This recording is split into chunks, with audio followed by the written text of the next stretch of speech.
We are back. I am so excited to be back in front of this camera, man. It's been a lot of stuff going on, man. So first, let me just establish this. My laptop was broken, tripod broke, and I had a SIM card destroyed. So I've been not really going through it. You know, things have still been good. I'm still blessed, but, you know, just had some bumps in the road. You know what I mean? And it's kind of hard to recover from. You know, I was in a good posting frequency. You know, I had the games leading up to the championship, then I had the championship game, then I had the Q&A. You know, I felt like I was on a roll, and then boom, my laptop breaks, and I'm like, I used that to edit, so it was kind of hard to like shake back into that rhythm, especially I was without a laptop for 2.5 weeks.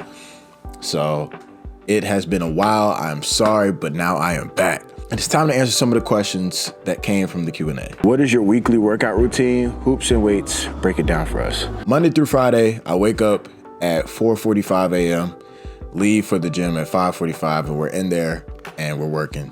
So what I am working on now, the main premise of my work is playing one-on-one ball, finishing around the rim, my touch, and then shooting. I think those are the three major things that I could have been a lot better at my senior year, but also the three most important things that I want to have in order to not only survive overseas, but thrive. You know, I want to be able to not be a 1-2 contract kind of player.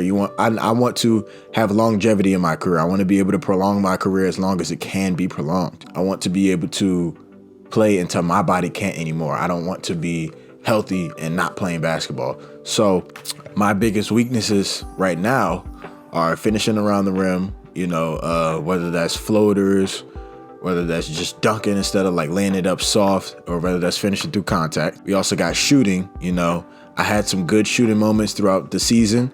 You know, I had a couple of games where I hit multiple threes, and then a lot of games where I went 0-fers. I'm trying to eliminate the 0-for games out of my bag. You know, I don't want any more of those. And then the last thing, which is kind of fun to work on, is playing one-on-one. You know, I grew up playing one-on-one, and it's kind of tough, you know, knowing that I played so much one-on-one growing up and played so much one-on-one leading up to this moment that I wasn't able to really play it in college. I wasn't really able to like rock out, you know, just wiggle a little bit. You know, my favorite players of all time are all one-on-one players, like Kevin Durant, Kobe, T-Mac. You know, those guys really go get a bucket. And the fact that I watched so much of them growing up and kind of modeled the way I play outside of a system after them and never got to really play my game. Yeah, it sucks, but now we get that opportunity. So my goal is to be an all-around threat. I would say the strengths of my game are doing the dirty work, playing a lot of defense, you know, hustling really hard. You know, I'm like a Swiss Army knife, but offensively, there are some holes, but I think it's all mental. I believe it's all mental because I know I can shoot the ball. I know I can finish, and I know I can go get a bucket on anybody. So in these clips I'm showing y'all, I got my guy Marty. He plays Division I basketball at Marist University up in New York. And then got my guy Larry. He was just a D2 All-American at Bluefield State in West Virginia. And now he is at Fayetteville State in North Carolina. He's about to have a big year. They got their last year is coming up. And then they're trying to make that same jump to the pros as I am trying to make right now. And basically what we're working on in these clips, playing out of like down screens, handoffs, gets, zoom actions. And I feel like, you know, my game is, I'm starting to fill out my game. You know how they say, once he fills out his body, once his body, you know, fully grows, you know, my game is filling out. You know, I'm trying to tap my potential out every single day, you know, be the best player I can every single day when I walk in the lab. So that's been my main focus. What's the next step? Now that the season's done, I would love to see a 5th year or a pro debut. Now what's next? I don't want to announce anything yet.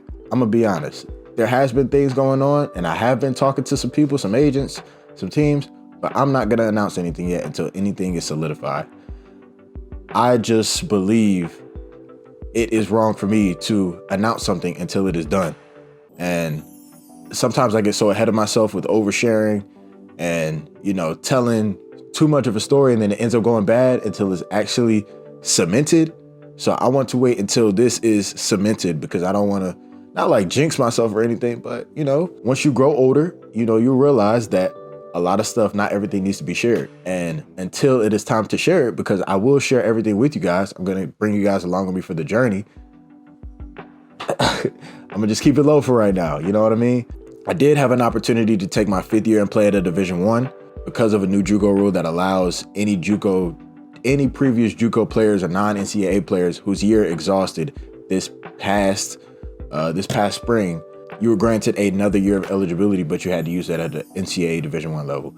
I did try to get some workouts and try to email some coaches, but right now that's a little stagnant. It's a little slow. I'm not saying it's completely out of the picture because it still could happen, but for right now, that's kind of like a plan B. Plan A is trying to get overseas.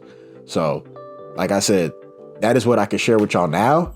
I've talked to certain conferences like the MEAC or the SWAC conferences, ASUN a little bit, but that's what I can share now.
You know, one thing I've been learning lately in this journey that I'm on is that growth is not linear. We as a human culture like to think it's a straight path, like you work hard, you get better, you see results.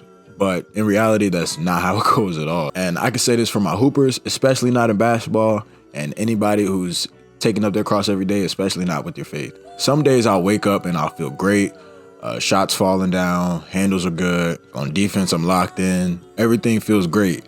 And then a lot more days than not, I feel not so good. Like the shot's not falling and I'm losing the ball and I'm getting blown by. And those are the days where I'm truly getting better. And one thing we have to start doing better is not seeing those as setbacks. They're setups. You know, those failures are setups for the successes. It's never been a minor setback because it's not a setback at all. In reality, we're really getting better. Because to be honest, without any type of struggle, you wouldn't value any breakthrough. And I say the same in my faith life. Some days I'm on fire for the Lord. I'm picking up my word, praying a lot, being more intentional. And then other days it's just the feeling's not there. And feeling is ever so fleeting. But one thing that I will say to counteract these feelings and to make growth as linear as you can possible is to stay disciplined and keep going. Like if you stick to a plan and you work at it every single day, eventually it's gonna happen. But if you start to slack off because of some results you may have gotten over the past couple of days that weren't good, you'll never make it.